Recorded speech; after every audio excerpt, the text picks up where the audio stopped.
Cantamos aqui que Jesus, ele é o alfa, é o ômega, o princípio e o fim. Não foi nada combinado, mas o que foi cantado, nós vamos parafrasear agora nesse momento. Diz assim, a partir do verso 18, verso 17, desculpe, 1, 17, 18. Quando o vi, caí aos seus pés como morto. Então ele colocou sua mão direita sobre mim e disse: não tenha medo. Eu sou o primeiro e o último. Eu sou o alfa e o ômega, o princípio e o fim. Estive morto, mas agora estou vivo para todo e todo sempre. E tenho as chaves da morte e também do Hades. Que traduzido, inferno, sepulcro, morte ou profundezas. O Senhor está vivo. Ele é o Rei dos reis e Senhor dos senhores. Sabe, amados, a pastora Cláudia estava aqui falando que estava refletindo acerca de algumas questões. E eu, este final de semana, também estive bem reflexiva acerca da data que ocorreu na sexta-feira, que é a data do 11 de setembro. Não sei se vocês se lembram, mas 11 de setembro comemorou-se, a última sexta-feira, o último 11 de setembro, comemorou-se 19, não sei se eu posso dizer comemorou, mas lembrou os 19 anos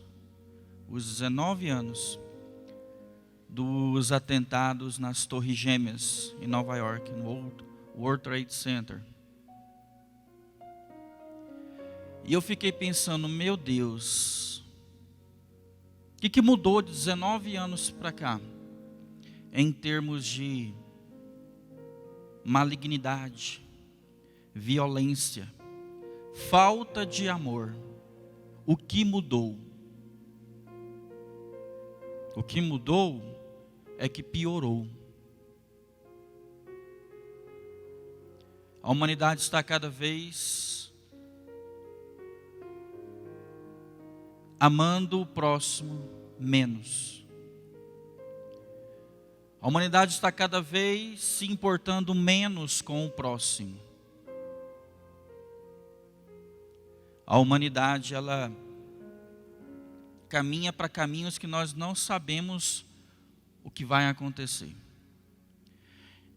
A imagem desse dia não sai da minha mente. Todo ano eu lembro onde eu estava exatamente no momento em que aconteceu esse atentado. Eu estava no meu primeiro ano de trabalho na empresa que eu trabalhava, na CELG, e eu estava numa salinha simples lá embaixo, e de repente, televisão ligada, e começou a noticiar. Eu me lembro que naquele local eu estava com um copinho descartável de café, e eu sentei numa muretinha. Você lembra, João? Onde tinha lá embaixo, lá aquela parte. Eu sentei lá e fiquei assim, perplexo, vendo o que estava acontecendo. Não acreditando.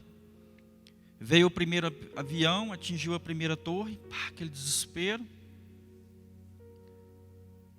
E de repente a gente achou que a coisa já estava feia, que não podia piorar, piorou, porque veio um outro avião e acho que vocês lembram bem na memória de vocês que ele entrou dentro da segunda torre. E ali tinha milhares e milhares de pessoas ali trabalhando naquele local. E de repente a gente começa a ver cenas terríveis. Você conseguiu ver aí, Tiago? Dá para a gente Alguém corre aqui, por favor, apagar as luzes para nós aqui. Pode apagar todas, viu, Abraão? Vocês vão se recordar nessas cenas que vocês... Daqui a pouquinho eu vou dizer para vocês por que eu estou trazendo isso como memória para vocês. Pode apagar todas, isso. E todas as vezes que eu vejo essas cenas, elas... Olha lá. Pessoas se atirando de lá de cima. Olha só. Imagine o nível de desespero dessas pessoas, o nível de pânico dessas pessoas. A pessoa chegar ao ponto de se atirar. Tem mais? Olha lá.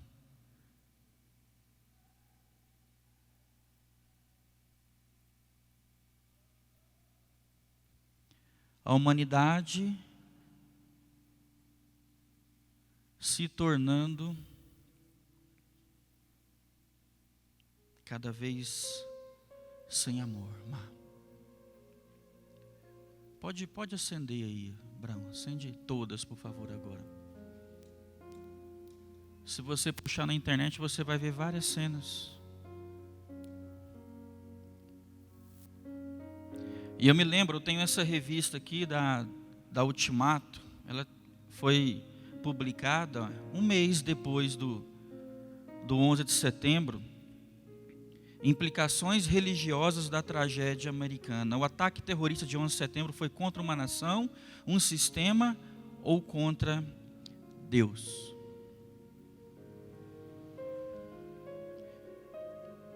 Eu estive em Nova York no ano retrasado e eu fiquei ali andando naquelas ruas estreitas ali, fiquei imaginando, meu Deus, a gente próximo ali de onde ocorreu, né, o atentado, fiquei imaginando como é que ficou aquelas ruas, né? Me trouxe a memória, vendo as fotos e tudo, reportagem. O que leva o ser humano a praticar tamanha atrocidade? Líderes religiosos, líderes de nações, que em nome de Deus, entre aspas, faz tudo isso, promove tudo isso. Quero dizer uma coisa para vocês, amados. 19 anos se passaram do maior atentado já ocorrido na face da terra, atentado terrorista. Vitimou mais de 3.000 pessoas, fora as pessoas que estavam nos aviões, que morreram todas, que caíram. Fora os bombeiros, outras pessoas que estavam ali, civis, que morreram também, desesperados ou em serviço, tentando salvar a humanidade. Salvar aquelas pessoas, aliás. Deixa eu dizer uma coisa para vocês, presta atenção no que eu vou dizer para vocês. Eu falo isso com convicção, de intimidade que eu tenho com Deus e com o Espírito Santo. Deus está zangado.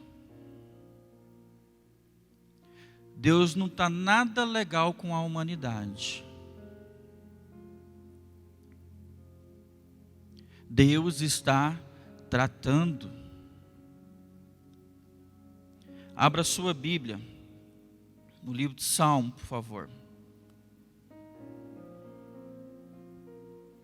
Tem um texto aqui nessa revista.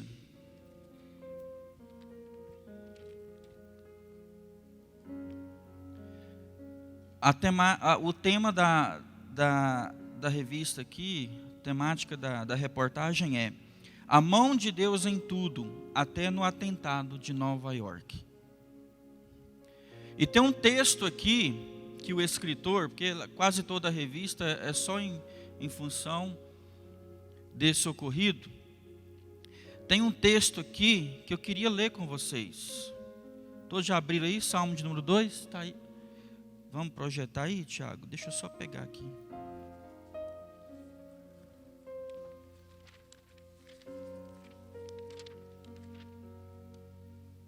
Salmo 2, Salmo de número 2, verso 10 até o verso de número 12.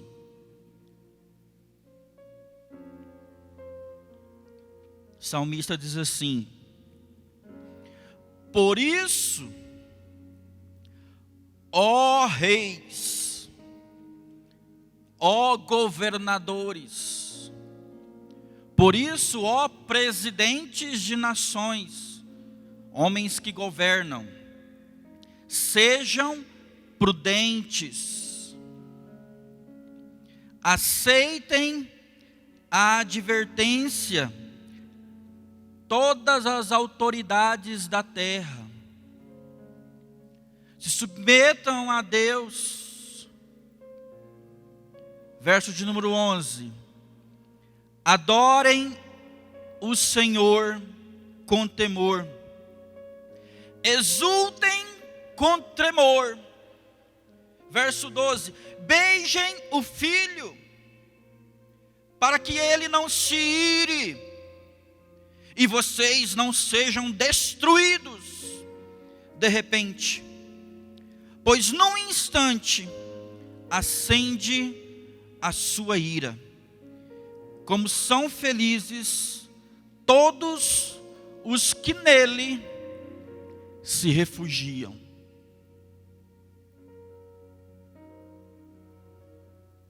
Eu acho muito interessante quando o salmista diz: autoridades da terra, adorem o Senhor. Quais são as autoridades da terra hoje que adoram o Senhor? Quais são os líderes hoje que adoram de coração sincero ao Senhor? Quais que hoje executam um governo justo? Porque quando o justo governa, o povo se alegra. Deus permite e estabelece governos, contudo observa corações e intenções. Diz ainda o verso 12: autoridades da terra, beijem o Filho, beijem Jesus, para que o Pai não se ire. Eu beijo a minha esposa, isso é sinônimo de intimidade. Os meus lábios só tocam os lábios dela. Intimidade. Povo da terra, beijem o Filho, sejam íntimos do Filho, para que o Pai não se ire contra vocês. Não menospreze o Filho, não menospreze o Cordeiro que foi morto. Porque se você não beijar o Filho, se você não for íntimo do Filho, vocês serão destruídos de repente. A destruição chegará à sua tenda.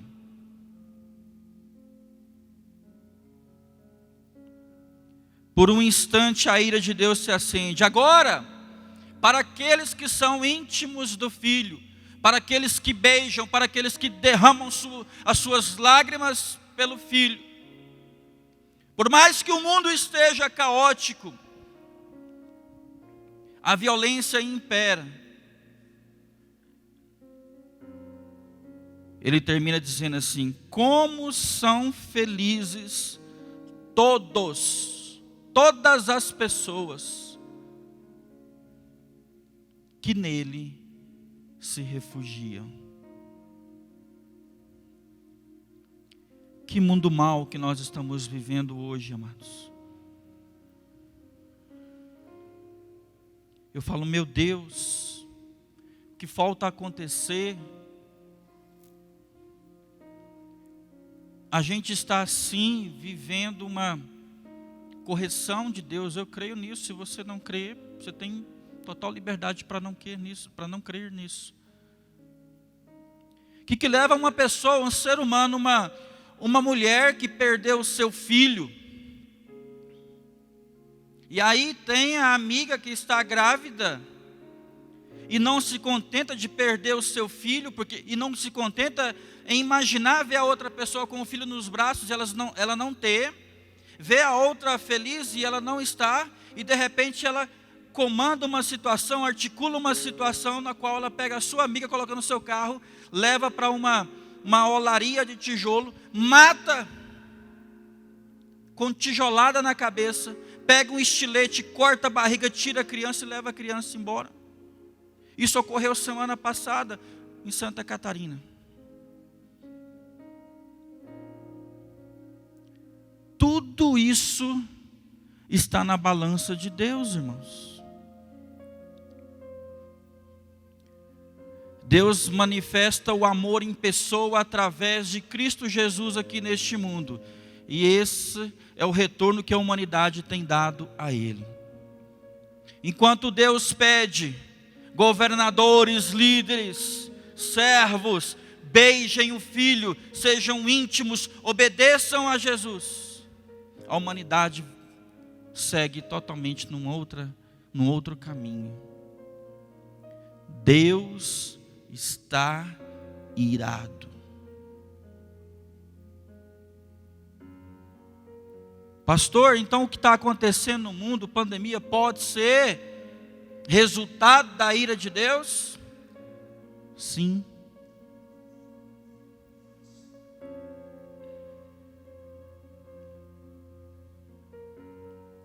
Eu estou muito atento aos acontecimentos. Amados, na verdade, isso aqui não era nem minha mensagem. Eu comecei aqui só para uma introdução, mas de repente daqui a pouco a gente volta. Eu estava sentado aqui no banco e essa semana nós tivemos acompanhando aí uma intermediação do presidente Donald Trump dos Estados Unidos com países do Oriente Médio, promovendo paz entre líderes, entre homens que articulavam guerra e de repente estão chegando e dizendo paz, bandeira branca, nada de guerra mais. E nós sabemos, amados, eu gosto de escatologia, nós sabemos que o relógio para o arrebatamento não está no Brasil, não está aqui, é lá, é Israel, é Oriente. E agora eles prometeram paz, não mais guerra.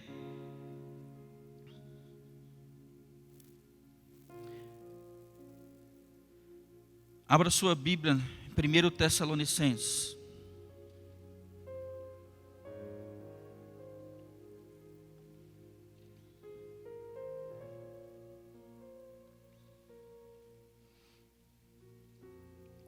Primeiro Tessalonicenses, capítulo 4, diz assim, eu só vou ler os temas e os subtemas. Vivendo para agradar a Deus, fala acerca da vinda do Senhor, o arrebatamento da igreja. E o capítulo 5 diz assim, leia comigo aí, 1 Tessalonicenses, capítulo número 5. Irmãos, quanto aos tempos e épocas, nós não precisamos lhe escrever o que vai acontecer e tudo mais, mas fiquem atentos. Olha o verso 2. Pois vocês mesmos sabem perfeitamente que o dia do Senhor virá como ladrão à noite, ou seja, ninguém verá, será sutil, e ninguém sabe quando virá. Portanto, o verso 2 fala assim, olha, prestem atenção, quando estiverem dizendo, paz, paz, segurança, não mais guerra, países que vivem séculos e séculos em guerra, agora dizem paz, segurança. Digo a vocês, a destruição virá sobre eles de repente, como as dores de parto, a mulher grávida, de modo nenhum escaparão. Não estou querendo dizer mas eu estou querendo dizer, o que eu estou querendo dizer para você estar alerta, irmãos. Tem muita coisa acontecendo nesse ano de maneiras nos apontando para o fim dos tempos, para o arrebatamento da igreja.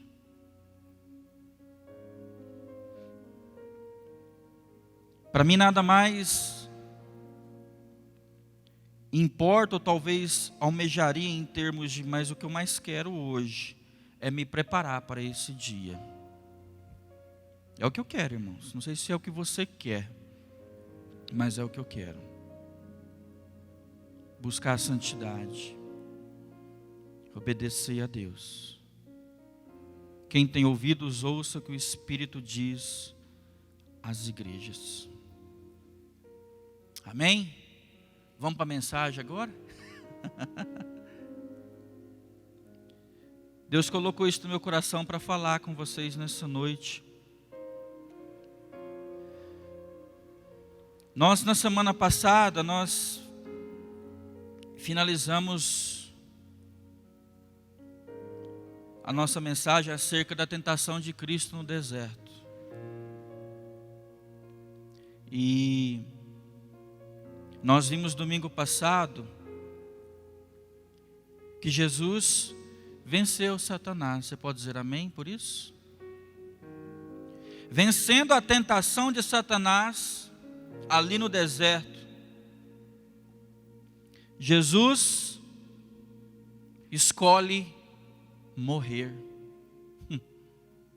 Por quê, pastor? Porque se Jesus, como eu disse, se Jesus cede a uma daquelas tentações que Satanás ofertou a ele, não haveria cruz.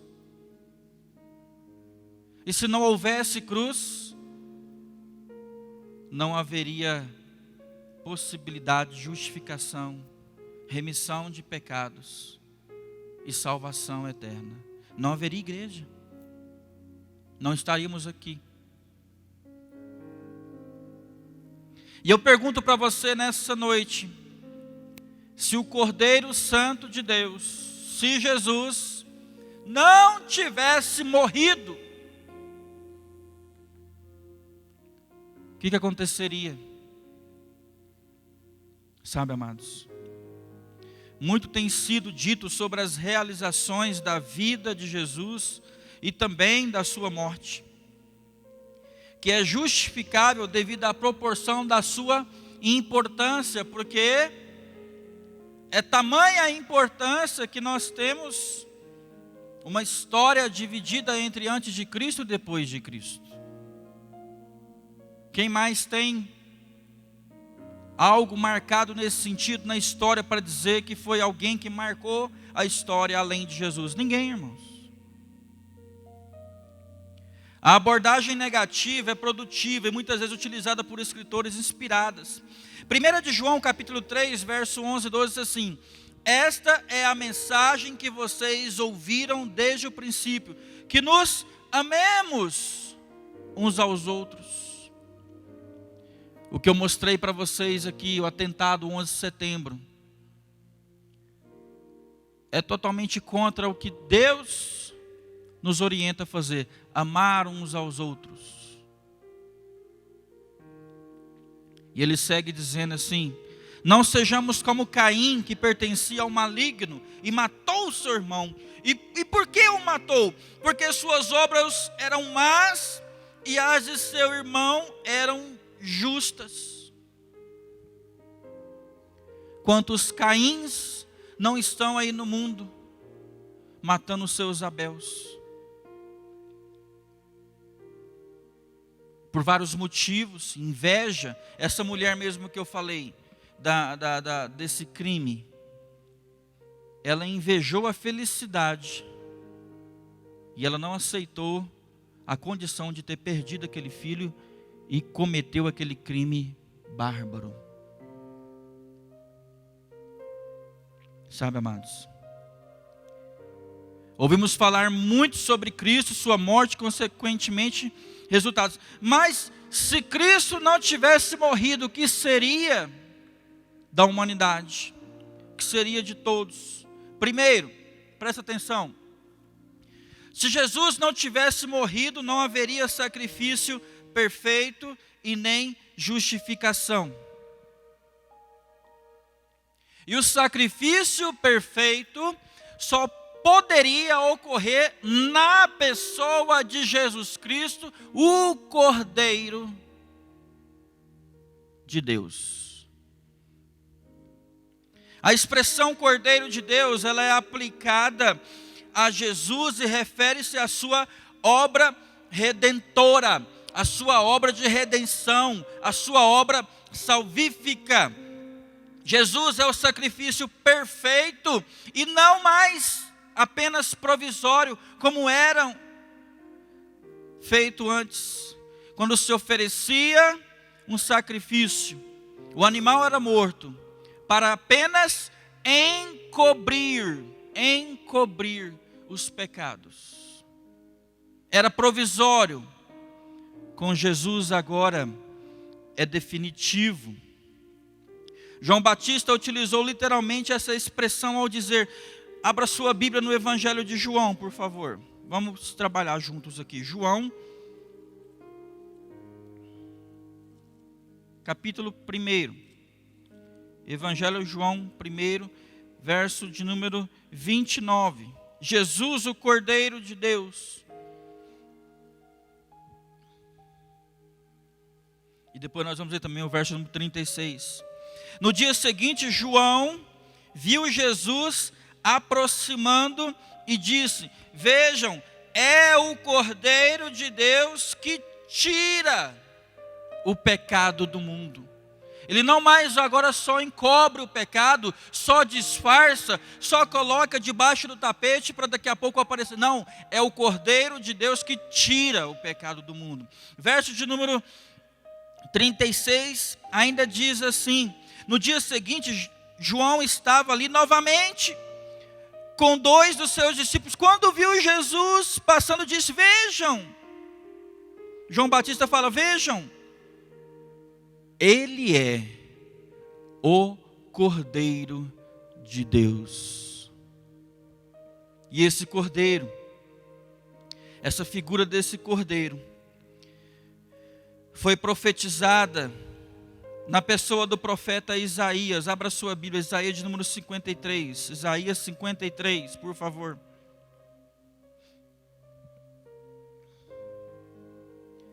Olha o verso de número 2. Ele cresceu diante dele como um broto tenro e como a raiz saída de uma terra seca. Ele não tinha qualquer beleza. Esse cordeiro não era bonito. Não era um homem apresentável. Não era um loiro dos olhos azuis, como mostrado aí nos filmes. Não.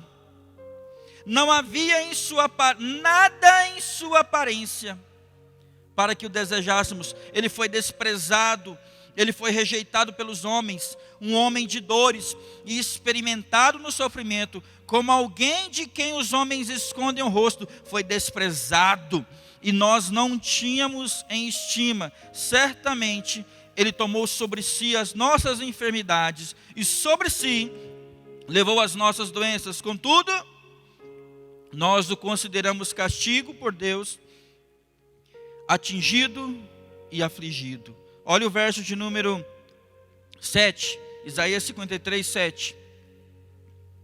Esse Cordeiro de Deus foi humilhado, afligido, e contudo, não abriu sua boca.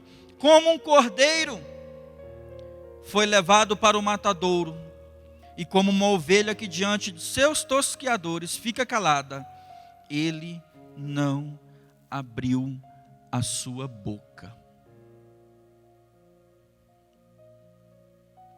Jesus não reclamou em momento algum. Jesus foi profetizado como esse cordeiro, essa ovelha muda. Olha o verso de número 9. Foi-lhe dado um túmulo com os ímpios. Jesus não teve sequer um túmulo adequado. E com os ricos em sua morte, embora não tivesse cometido nenhuma violência, nem houvesse nenhuma mentira em sua boca. Jesus nunca pecou, nenhuma mentira. Aqui é Isaías, é antes de Jesus. Já foi profetizado, nenhuma mentira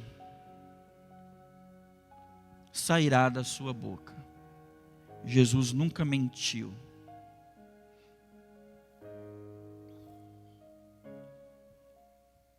Sabe, amados, se Jesus não tivesse morrido, não haveria sacrifício perfeito nem justificação.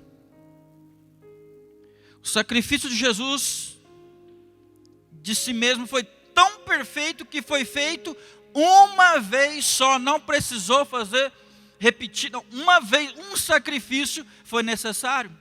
Em contrapartida, antes de Cristo, fazia-se vários sacrifícios, para todas as ocasiões, mentiras, pecados, assassinatos, tudo sacrifício. O de Jesus foi apenas um, e o mais válido de todos. Você pode dizer amém? O que foi aprovado pelo Pai. Hebreus 10:10 diz assim: pelo cumprimento dessa vontade do Pai, nós fomos santificados por meio do sacrifício do corpo de Jesus Cristo, que foi oferecido uma vez por todas. Um sacrifício. Necessário foi o cordeiro morrer, para que até hoje nós sejamos considerados justificados e remidos no teu sangue. Você pode dizer amém por isso? Olha o privilégio que nós temos, amados. Sabe por quê? Porque nós não carecemos de fazer nenhum sacrifício de sangue mais. Porque Jesus já derramou na cruz do Calvário o teu sangue. Se Jesus não tivesse morrido, amados, não haveria a graça, que é o favor imerecido. Por que favor imerecido, pastor Anderson Lourenço? Porque nós não merecíamos, nós merecíamos era o inferno, nós merecíamos era a destruição, nós merecíamos era a extinção da raça humana. Contudo, o Cordeiro diz sim para a cruz. Sabe, queridos, João, abra sua Bíblia no Evangelho de João, vamos trabalhar um pouquinho. Evangelho de João, capítulo 1, novamente. João 1,17.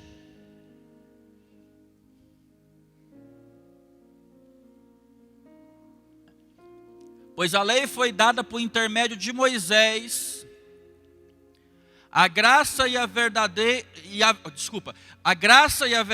vieram por intermédio de Jesus Cristo.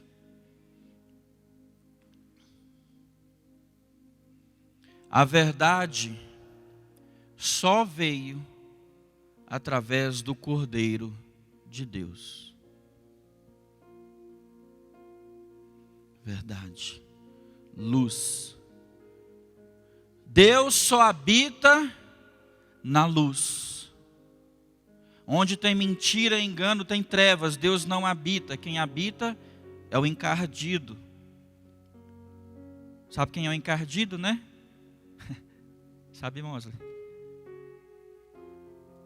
Sabe, amados?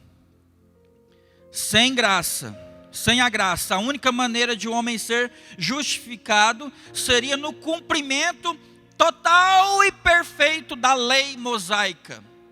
Meu Pai amado, E eu digo para você, nenhum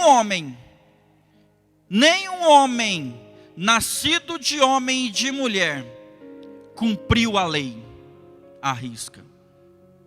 Mas teve um homem, abra sua Bíblia aí, por favor, em Mateus 5,17. Coloca aí para nós, Mateus 5,17. Vamos lá, meu irmão. Oh, aleluia, o negócio está ficando bom aqui. Jesus disse: não pensem que eu vim para abolir, para rejeitar, para desprezar, para desconsiderar a lei ou os profetas. Eu não vim para isso, eu vim para cumprir. Jesus se doa agora como o Cordeiro perfeito. Ele cumpriu a lei, toda a lei. Nenhum homem nascido de mulher e de homem pôde, mas um homem que nasceu de mulher, que foi colocado como fruto de Deus no Espírito Santo, cumpriu essa lei. Porque se nós tivéssemos que cumprir a lei até hoje, amados, nós não conseguiríamos. Se Jesus não tivesse morrido, não haveria o melhor exemplo de amor que esse mundo já experimentou. Ei, você acha que você ama alguém? Que você considera alguém? Muitas vezes você fala que ama, mas você na verdade usa pessoas. Você fala que ama, mas você trai. Você fala que ama, mas você mente, você engana. Jesus, ele despojou-se da glória do céu, e o Pai o enviou ali seu Filho único, como a irmã Adriana disse aqui no texto áureo, João 3,16, porque Deus tanto amou o mundo de tal maneira que deu seu único Filho para morrer em favor de cada um de nós.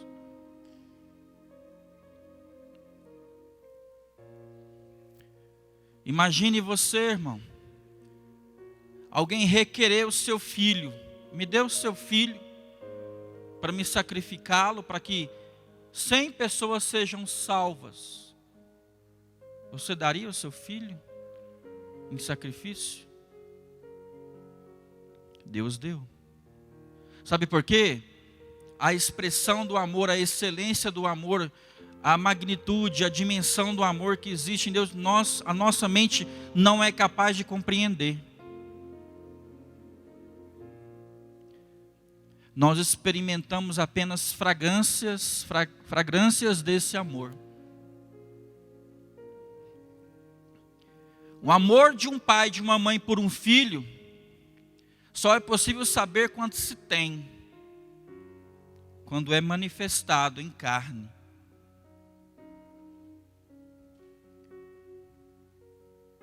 Que quando a gente é pai, a gente é mãe, a gente vai entender a dimensão do amor de Deus, de dar o seu filho.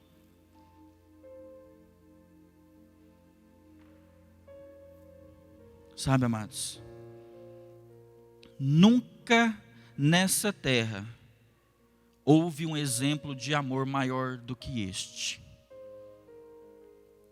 2 Coríntios capítulo 8, verso 9, diz assim: pois vocês conhecem a graça de nosso Senhor Jesus Cristo, que sendo rico, se fez pobre por amor de vocês, para que por meio de sua pobreza vocês se tornassem ricos. Meu irmão, vocês viram o filme Jesus no deserto? Satanás chega e fala: nossa, para um filho do Deus Todo-Poderoso você não está nada bem, está fedendo. Que coisa, hein? Agora você está aqui. Que situação péssima sua, precária. Por você, irmão, por mim. Sabe, amados, se Jesus não tivesse morrido, não haveria igreja. A salvação está em Cristo, em seu corpo espiritual. Efésios capítulo 1, verso 22 e 23, fala assim, Efésios 1, 22 e 23. Deus colocou todas as coisas debaixo dos seus pés, e designou cabeça de todas as coisas para a igreja, que é o seu corpo, a plenitude daquele que enche todas as coisas em toda e qualquer circunstância. Ei, você que é igreja, nós fomos constituídos para sermos corpo de Cristo. Ele é o cabeça, Ele que decide por nós. É nele que nós projetamos as nossas intenções, os nossos projetos. E se Ele disser sim, você pode seguir, irmão, mas se Ele disser não, recue. Não tome decisão mediante as suas emoções, mas tome decisões mediante a razão, a sabedoria e a observância que você tem na palavra de Deus. Porque senão você fatalmente vai se decepcionar. E não adianta querer colocar a culpa em Deus, porque quando Deus respeita o nosso livre-arbítrio, Deus respeita as nossas escolhas, Ele não vai interferir nisso. Se você falar, eu quero, eu vou, Ele não vai impedir, você vai, mas pode ser catastrófico.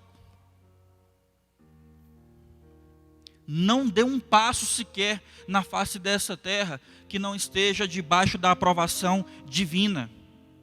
Não tome uma decisão na face dessa terra que não seja aprovada primeiramente por Deus, que seja autorizado por Deus. Sabe, queridos, a morte de Jesus beneficiou aqueles antes da cruz e depois da cruz. Hebreus 9,15, por essa razão Cristo é o mediador de uma nova aliança, para que os que são chamados recebam a promessa da herança eterna, visto que Ele morreu como resgate pelas transgressões cometidas sobre a primeira aliança.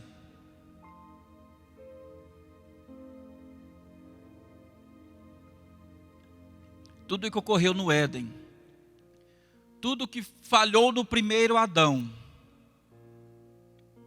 Deus vem como figura do segundo Adão e promove uma nova aliança.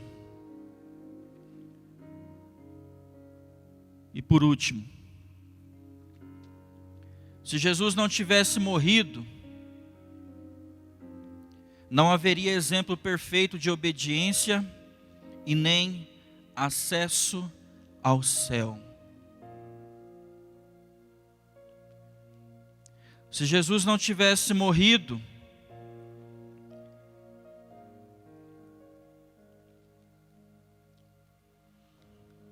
não conheceríamos a eternidade com o Pai. Não. Todo ser humano possui uma alma que nunca morre. Todo ser humano possui uma alma que nunca morre. Põe a mão assim, você assim. Dá uma respirada assim.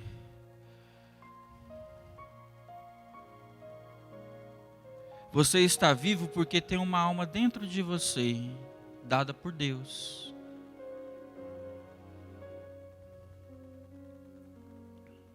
Mateus 16, 26 fala assim: pois que aproveita o homem se ele ganhar o mundo inteiro e perder a sua alma? O que dará o homem em troca da sua alma? O que adianta você ganhar, correr atrás aqui, produzir,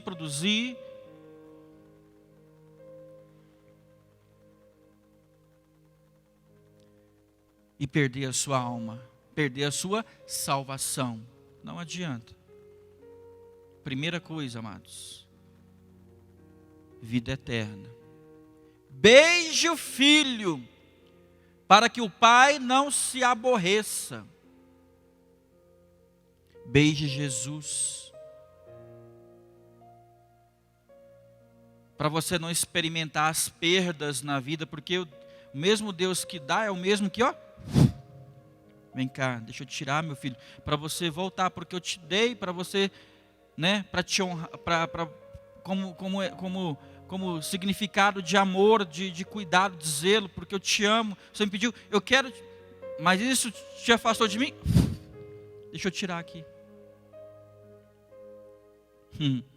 A gente não tem controle da nossa vida aqui, mas a gente não tem controle de nada aqui. Nada aqui é nosso. Ei, olha aqui para mim. Que dia que você... Quem já acompanhou aqui um cortejo aqui de um fúnebre, um carro? Agora não pode. O carro está lá, o caixão com a pessoa. Alguém já viu um cortejo? Tipo assim, está aqui o carro da funerária aqui na frente, com um caixão lá dentro, e logo atrás você viu um caminhão de mudança? Viu? Você viu alguém com malas, com... Não existe, irmão. Do jeito que você vem para esse mundo, você volta sem nada. Agora você pode voltar e ter dois destinos: paraíso ou inferno. No trânsito dessa vida aqui, você decide para onde você vai. Deus quer salvar a todos. Deus ama a todos, mas Deus não salva a todos. Deus tem compromisso com quem beija o filho, campeão. Beije o filho, para que o pai não se ire.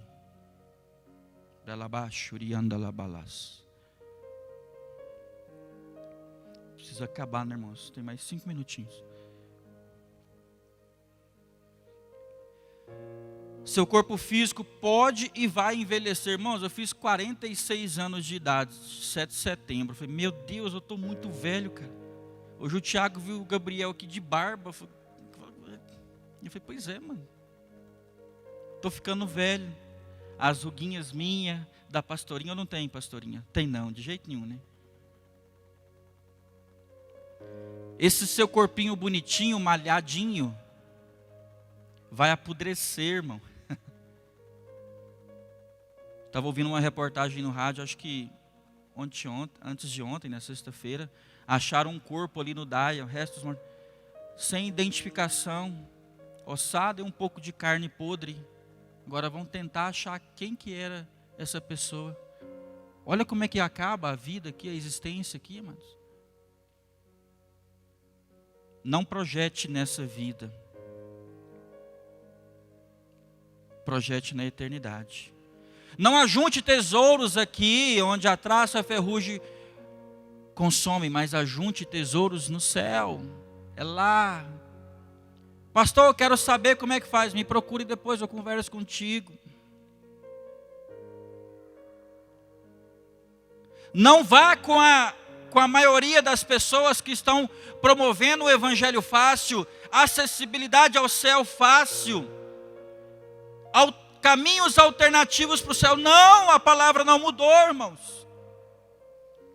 As igrejas bíblicas estão cada vez mais vazias e as igrejas show cada vez mais cheias.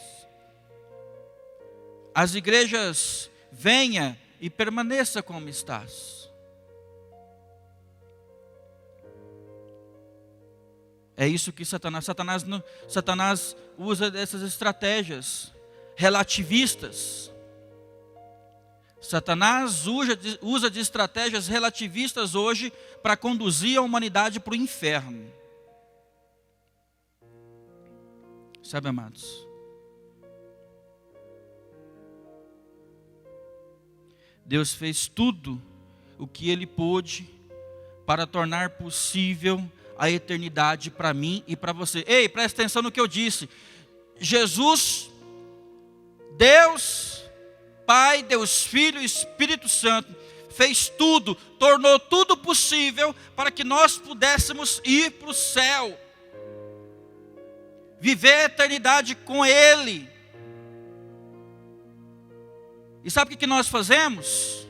Com as nossas mãos assim, ó.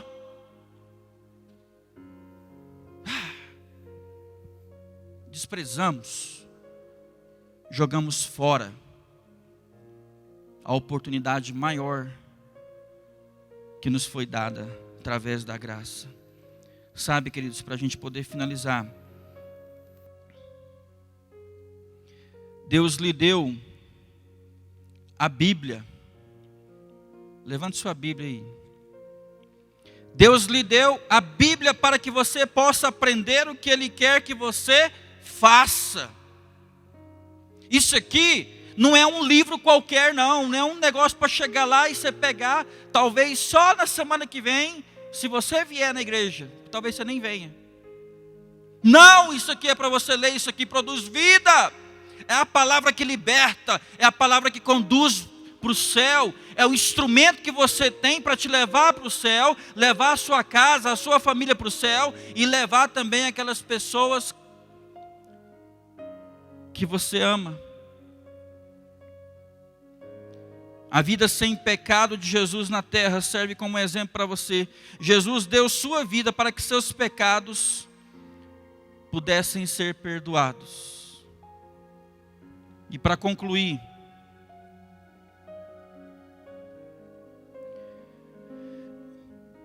primariamente Jesus é o nosso substituto, secundariamente Ele é o nosso Salvador.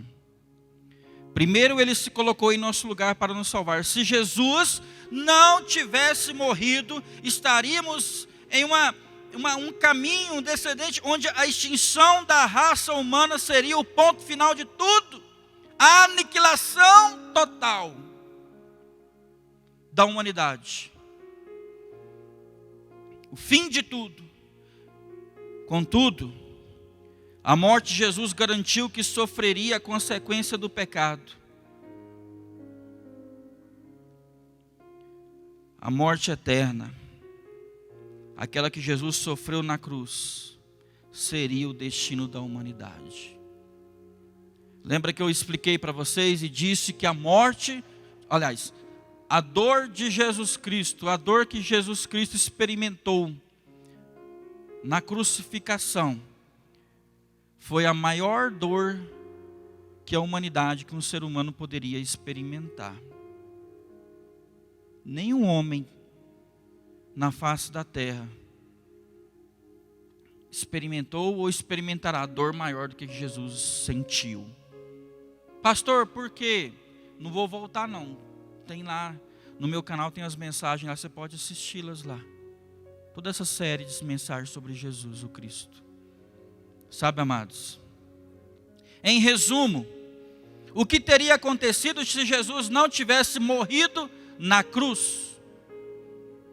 Primeiro, não estaríamos aqui nesse exato momento. Isso aqui não existiria. Não existiria sequer esse templo aqui gigante. Adão e Eva teriam morrido instantaneamente. A humanidade não existiria. Talvez o planeta seria ausente da raça humana. Tem algumas coisas que eu quero levar para a eternidade para perguntar para Jesus. Mas eu tenho certeza, em uma melhor das hipóteses, talvez, um outro casal seria criado. Mas ainda não estaríamos aqui. Porque somos descendentes do DNA do primeiro casal edênico, lá do Éden. E esse primeiro casal pecou. Talvez aquele primeiro casal teria sido aniquilado e Deus, sei lá, criaria outro, não sei. Estou conjecturando aqui. Isso não é bíblico, eu estou imaginando, é minha mente. Sabe, amados? Foi porque Jesus amou a descendência de Eva. Foi porque Jesus amou esse casal caído. É que nós estamos aqui hoje. Sobreviventes, sequenciados numa era de pecado. Vai sequenciando até ele voltar ou tudo. Contudo, vivos e vivos na promessa de salvação eterna. Você pode dizer amém por isso? Eu queria que você ficasse de pé nesse momento.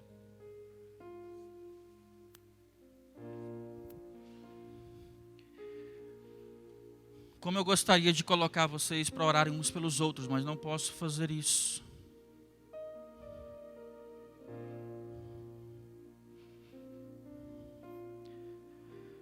Irmãos, se a gente pudesse, eu mesmo digo isso por mim,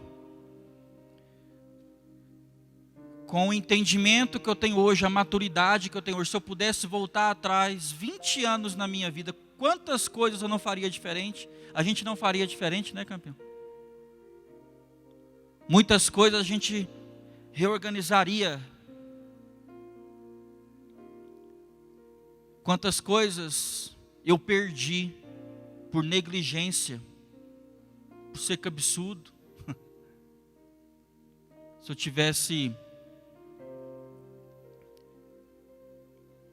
tivesse o entendimento que eu tenho hoje, muita coisa seria diferente. Mas contudo, eu entendo que tudo isso colaborou para o meu crescimento e para que eu estivesse hoje onde eu estou. Como homem, como pai, como marido, como servo do Senhor. Quero dizer para você, não se esqueça, ainda há tempo. Ainda há tempo. Mas o tempo, como eu disse domingo passado, é a moeda mais cara que nós temos. Hoje eu perdi um amigo. Professor Potier, pastor Potier da Igreja Vida Nova, morreu de Covid-19. Pensa no homem que quando eu ia ali na igreja, assim, para participar de algum evento, chegava lá, eu tinha prazer de pegar na mão dele, ô meu professor querido, eu me cumprimentava e tudo. Disseram os amigos nossos que domingo passado ele estava na igreja, como você está aqui hoje. Ele estava na igreja, rindo, feliz e tudo. Adoeceu no começo da semana. Puf. Oh meu Deus. Faleceu hoje. Pensa num homem robusto, forte. Ei, irmão. Talvez o pastor Anderson. Eu vou falar, pastora, já está balançando a cabeça. Eu não sei. Deus é o dono da minha vida. Eu estou aqui hoje, talvez não estarei semana que vem. Tivemos pessoas que estavam aqui na igreja um domingo, no outro já não estavam mais, tinham morrido. Veio aqui, reconciliou, no meio da semana morreu. Estava aqui, sentado aqui, ó, onde estava aqui a turminha próxima aqui, ó. É muito sério isso, irmãos, que a gente está falando aqui. Deus não está brincando não, irmãos. Não brinca com Deus, não. Não brinque com Deus. Mas eu digo para você, beije o filho. Beije o filho. Para que Deus não se ire. Para que Deus te guarde dos dias maus.